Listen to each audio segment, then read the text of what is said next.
Let's go to the next one. We're gonna go to this one here, the 2, and that'll be equivalent over here. Okay, so let me think through this. So now we're going the second. This is a 2-note away, major second. That's what we would expect both on the major intervals, and it's the same actually on the main minor, the Aeolian, meaning it's the one interval that's not a perfect, which is usually the same in the main minor and the major scale. So it's going to be a 2-note away. This 2 represents, it's the second note in the scale. This 2 represents the distance in half steps. Now, because it's an even one, that means when we do chord construction, it's not going to be, we have to skip every other note. So it's going to be the 1, 3, 5, 7. That's the last note in our scale. And then it goes to the 9, which is equivalent to the 2. So that means we can call this interval then a 2-note away major second, or from a chord construction standpoint, because we only deal with odd numbers, the 9 is equivalent to the 2 and can call it therefore a 2-note away major ninth. All right, so that's the idea here. So let's go through this. We're gonna crank this thing out. It's gonna crank this crap out, man. I'm gonna crank this crap out. I'm a crap crank. I'm a crap crank. I'm a cranky crap. I'm a crack crank, not a cranky crap. Okay. I'll write that down. That's good. That's good. That's a good seed. Okay.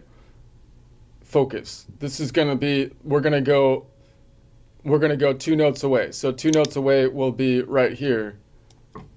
And so we're going to say 2 notes away. I'm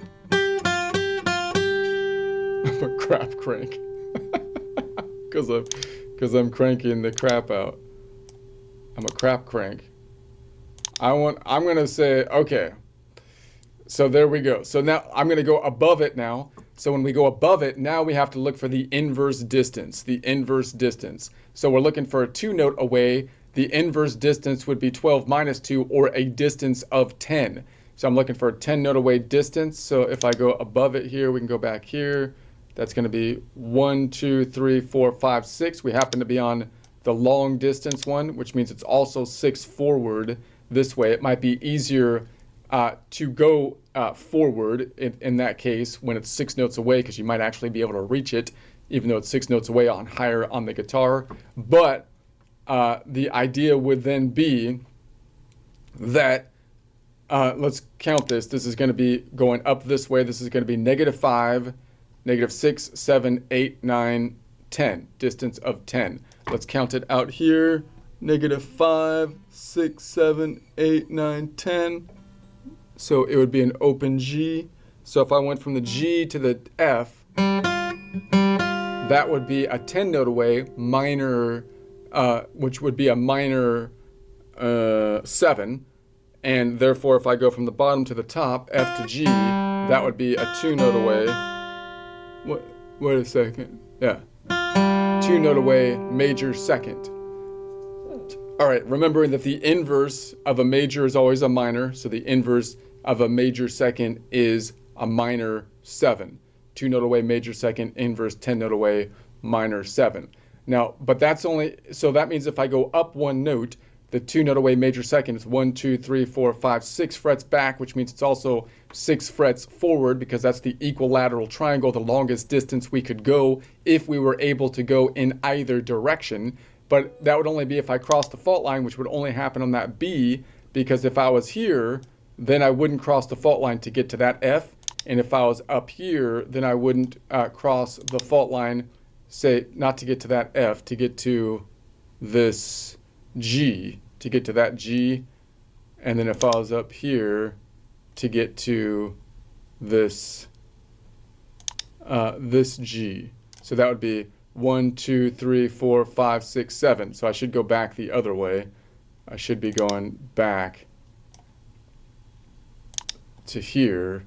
So if I was down here, going back to that G, that would be a more manageable distance. So if I was here, I'd be going back to this G. All right, so the general idea then, if I go up 1 string, the 2-note away major second will be 1, 2, 3, 4, 5 frets back, unless I cross the fault line. In which case, if I cross the fault line, which would only happen on the B string, If I go up one string and cross the fault line, the 2-note away major second will be 1, 2, 3, 4, 5, 6 frets back, which also means it'll be 6 frets forward. All right, I kind of butchered that one. Let's see if I can get your head back in the game. I had that joke idea in my mind. You got to crank this crap out. You started thinking about cranking the crap. You can't think about cranking the crap. You just do it, man.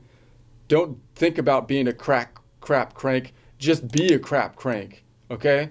You got to just be it. Don't think about being it if you want to do it. Okay. Let's go up.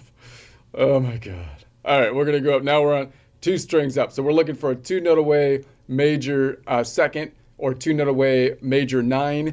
So we got 12. We look for the inverse distance. 12 minus 2 is 10. So we're looking for a distance of 10. So we go -5 as we cross the fault line, a 5, and then 10. So counting it out this way, so it's going to be -5 and then 10. So if I went from top to bottom, it would be a 10-note away minor 7. But if I went from bottom to top, it would be a 2-note away major second. 2-note away major second. That means if I go up 2 strings, the 2-note away major second will be 1 fret back unless that's if I cross the fault line.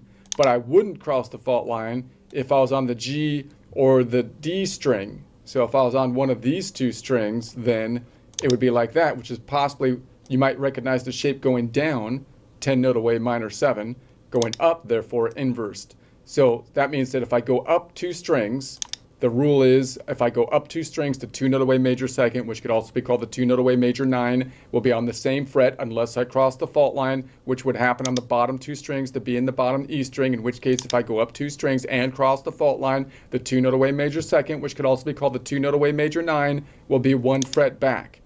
And notice how I'm trying to actually say it in my mind. Again, a lot of people kind of think, like, why this isn't like creative to like do that or whatever, to repeat it. But that's, again, I'm trying to imprint it in my mind. If I'm memorizing the thing, I want to memorize it and I want to say it as specifically as possible and then say it as clearly as possible as though I'm presenting it to somebody so that I can communicate. And if they argue, like, I'd like to be able to be in a position where I know it so well that I can say it as clearly and plainly as possible, even if it's just to myself. And then if someone argued me on the point, I could point it out so clearly that no one could even argue me. Like, you can be arguing with someone that hates you, right? Could be Donald Trump arguing with a Democrat or something, like Pocahontas or something. Not just, but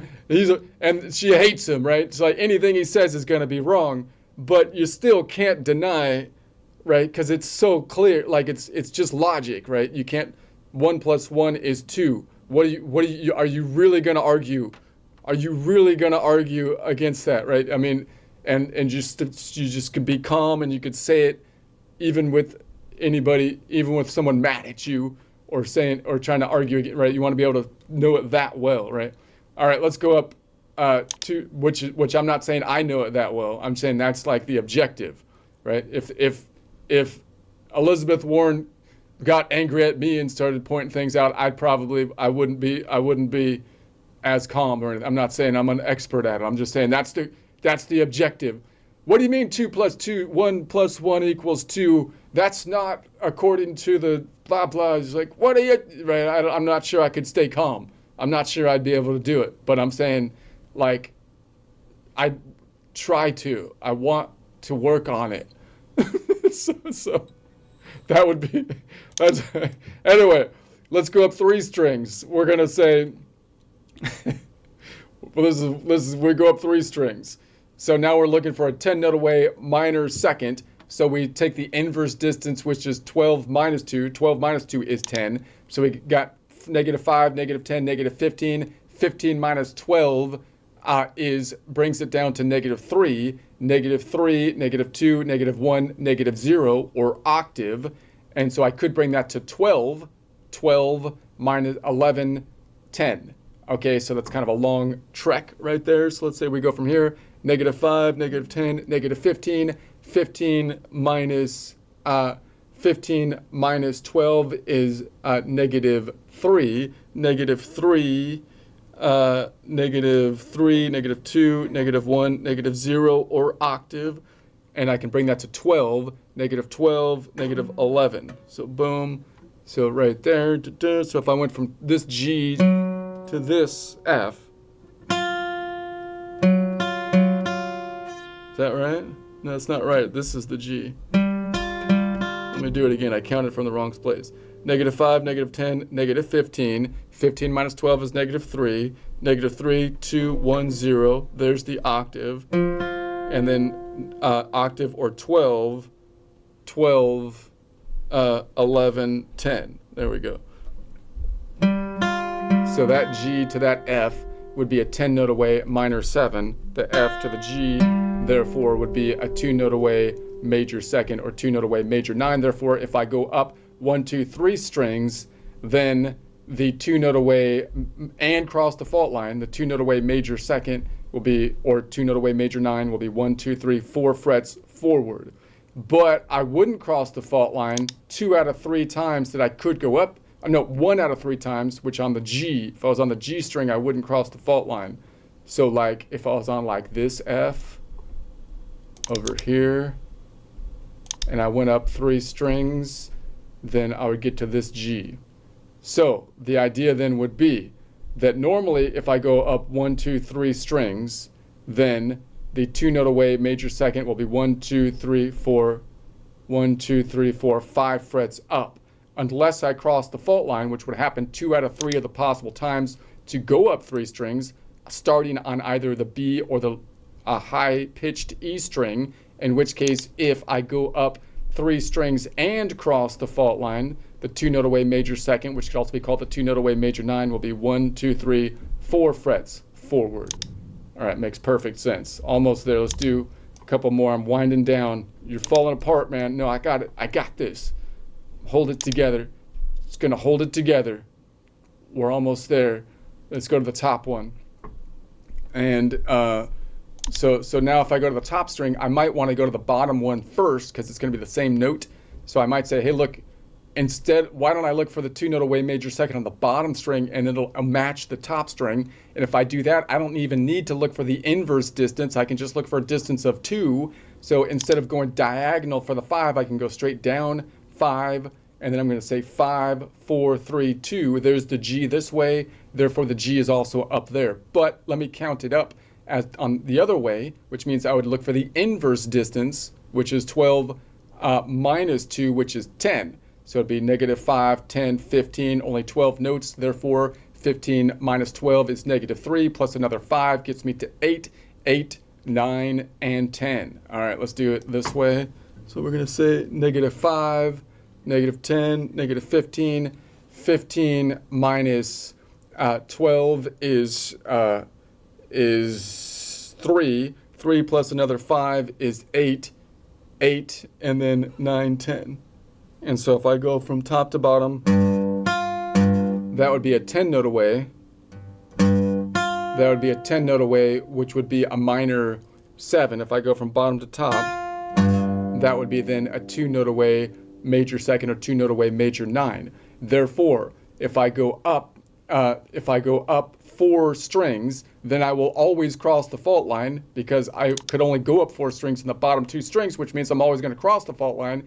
Therefore, if I go up 4 strings, I will cross the fault line, and it will the 2 note away major second, which could also be called the 2 note away major 9, will always be 3 frets back. Therefore, all right, let's go to the one below it and finish this thing up. Let's wrap it up. Let's crank this thing out. Let's crank this thing out, crap crank. All right, I'm not sure I like being called a crap crank, but I will crank this crap out. And so let's do this. Let's go down. let's go. Now I don't need to look for the inverse distance. So we just look for a distance of 2. So I'm just going to say negative 5 down below it. Negative 5, 4, 3, 2. I'm not going to let you distract me by calling me a crap crank. There's nothing wrong with cranking crap out, okay? There's nothing wrong with cranking crap out. That's what this is going to be negative 5, 4, 3, 2. All right.